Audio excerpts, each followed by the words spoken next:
नमस्कार दोस्तों, दी job creator में आपका हार्दिक हार्दिक स्वागत है।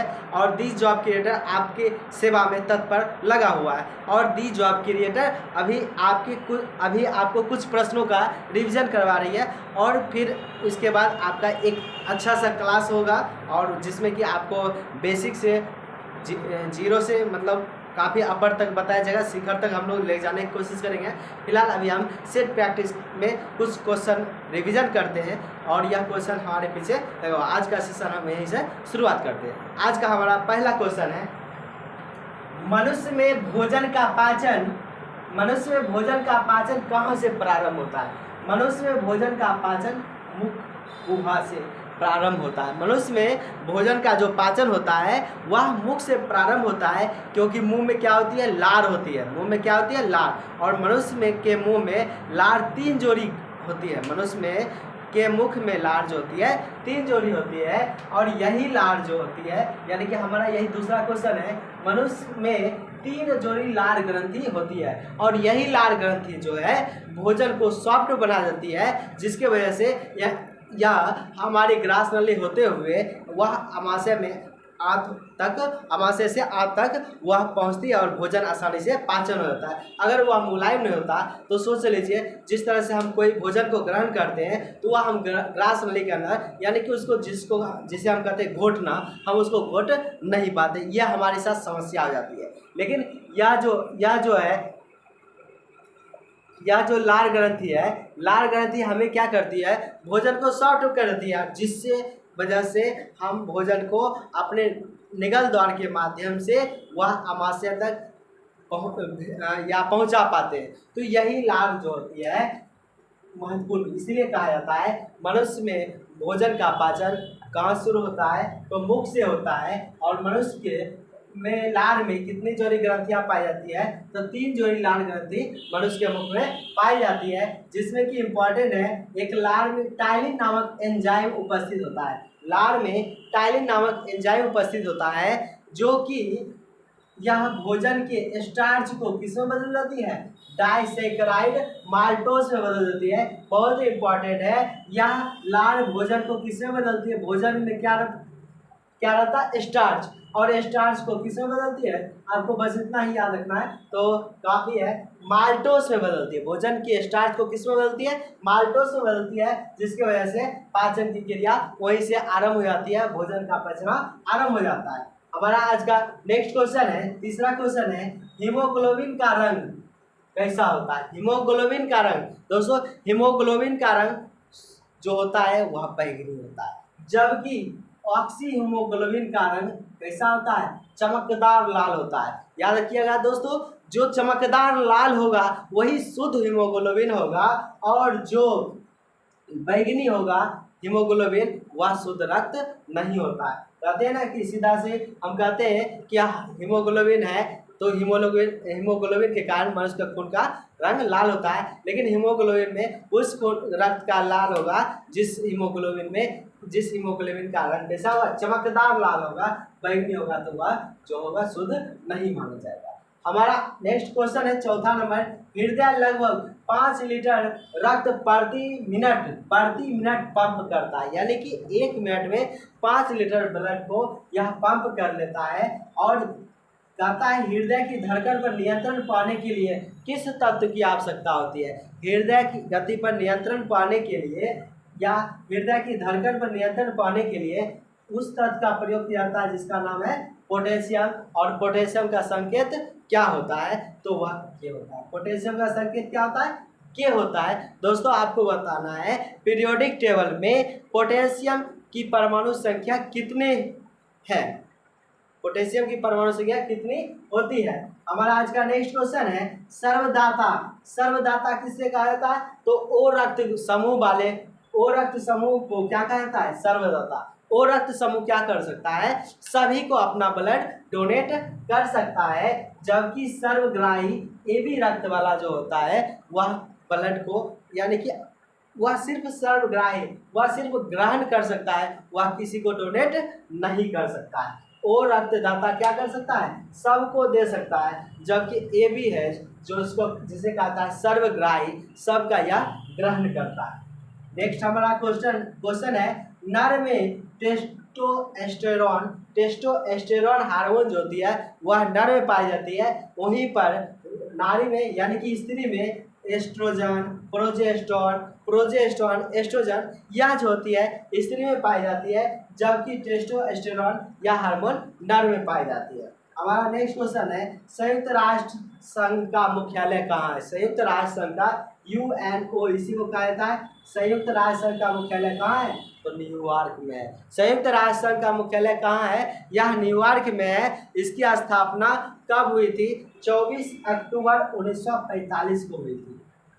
संयुक्त राष्ट्र संघ की स्थापना कब हुई थी? 24 अक्टूबर 1945 को हुई थी, और यह जो हुई थी द्वितीय विश्व युद्ध के संपन्न होने के बाद इसकी स्थापना की गई थी। और इसमें कहा जाता है दोस्तों, अस्थायी सदस्य संयुक्त राष्ट्र संघ के महासभा में अस्थायी सदस्य की संख्या 5 होती है, और वह 5 देश है, याद रखना है, ABCFR। ए से अमेरिका, बी से ब्रिटेन, सी से चाइना, एफ से फ्रांस, आर से रूस। संयुक्त राष्ट्र संघ में कितने महासभा में कितने अस्थायी सदस्य? 5 अस्थायी सदस्य, जिसका नाम आपको याद रखना है ABCFR। ए से अमेरिका, बी से ब्रिटेन, सी से चाइना और एफ से फ्रांस, आर से रूस। दोस्तों, भारत संयुक्त राष्ट्र संघ का अस्थायी सदस्य नहीं है। हमारा नेक्स्ट क्वेश्चन है, वन्य जीव संरक्षण अधिनियम कब लागू किया गया? तो वन्य जीव संरक्षण अधिनियम 1972 में लाया। वहीं पर्यावरण संरक्षण अधिनियम 1986। 1972 में वन संरक्षण अधिनियम, और जबकि पर्यावरण संरक्षण अधिनियम 1986 में आया। हमारा नेक्स्ट क्वेश्चन है, फुटबॉल से रिलेटेड कुछ ट्रॉफी है, जिसमें कि संतोष ट्रॉफी। संतोष फुटबॉल खेलने में माहिर है, संतोष फुटबॉल खेलने में एक्सीलेंट है। संतोष ट्रॉफी किस खेल से संबंधित? फुटबॉल से, और वह गाली गलौज करता है, डुरंड करता है, यानी कि वह जो है फुटबॉल डुरंड कौन सा? तो वह गाली गलौज करता है तो फुटबॉल से। तो फुटबॉल जो है वह संतोष फुटबॉल खेलने में माहिर है। संतोष ट्रॉफी का संबंध किससे? फुटबॉल से। वहीं डुरंड ट्रॉफी का संबंध किससे? तो फुटबॉल से। एक होता है रोवर्स कप का संबंध किससे हो जाएगा? तो अभी फुटबॉल। रोवर्स, डुरंड और संतोष ट्रॉफी, इसका संबंध किससे है? फुटबॉल से। दोस्तों, इससे रिलेटेड आपके लिए एक सवाल है, आगा खां कप का संबंध किस खेल से? आगा खां कप का संबंध किस खेल से? हमारा नेक्स्ट क्वेश्चन है 10 नंबर, थल सेना दिवस कब मनाया जाता है? जिसको कहा जाता है आर्मी डे। यह हर एक वर्ष 15 जनवरी को मनाया जाता है। और थल सेना को कितने भागों में विभाजित किया गया? जैसे 7 भागों में विभाजित किया गया है। ठीक है, स्थल सेना, थल सेना दिवस यानी कि आर्मी डे कब मनाया जाता है? तो 15 जनवरी को मनाया जाता है। हमारा नेक्स्ट क्वेश्चन है, राष्ट्रीय जलमार्ग संख्या 2। राष्ट्रीय जलमार्ग संख्या 2 जो कि सादिया से लेकर कहाँ तक फैली हुई है? धुबरी तक। सादिया से धुबरी। राष्ट्रीय जलमार्ग संख्या 2 जो सादिया से लेकर धुबरी तक फैली हुई है, यह असम में है। इसकी दूरी कितनी है? 891 किलोमीटर, और यह असम के ब्रह्मपुत्र नदी में स्थित है। असम के ब्रह्मपुत्र नदी में सादिया से धुबरी तक 891 किलोमीटर की दूरी पर राष्ट्रीय जलमार्ग संख्या 2 स्थित है। यह हमारा इंपॉर्टेंट क्वेश्चन था। नेक्स्ट है, कोसी की सहायक नदी कौन सी है? कोसी की सहायक नदी अरुण, सुनकोसी और तेमूर। अरुण, सुनकोसी, तेमूर, यह है कोसी की सहायक नदी। और इसकी खासियत बिहार में यह नदी जो है इसका उद्गम नेपाल में है, और नेपाल से यह नदी चलती है। कटिहार में एक क्षेत्र है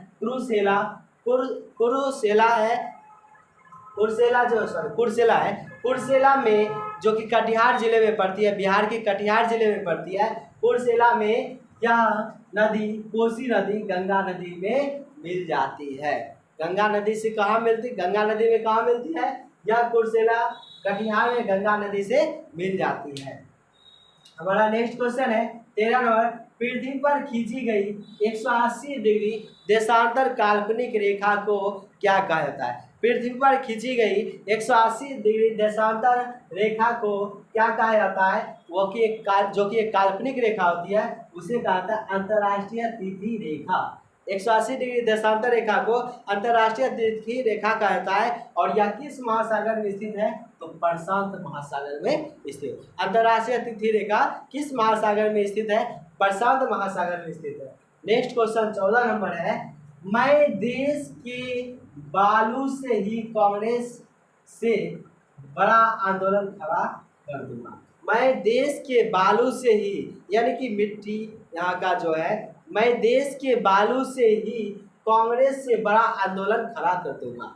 मैं देश के बालू से ही कांग्रेस से बड़ा आंदोलन खड़ा कर दूंगा। किसने कहा? मैं देश के बालू से ही कांग्रेस से बड़ा आंदोलन खड़ा कर दूंगा। किसका कथन है? तो दोस्तों यह कथन महात्मा गांधी का है। एक बार फिर से रिवीजन करते हैं, मैं देश के बालू से ही कांग्रेस से बड़ा आंदोलन खड़ा कर दूंगा। किसका कथन है? तो महात्मा गांधी का कथन है। हमारा नेक्स्ट क्वेश्चन और आज का लास्ट क्वेश्चन है, विश्व खुशहाली रैंकिंग में वर्तमान में शीर्ष स्थान पर कौन सा देश?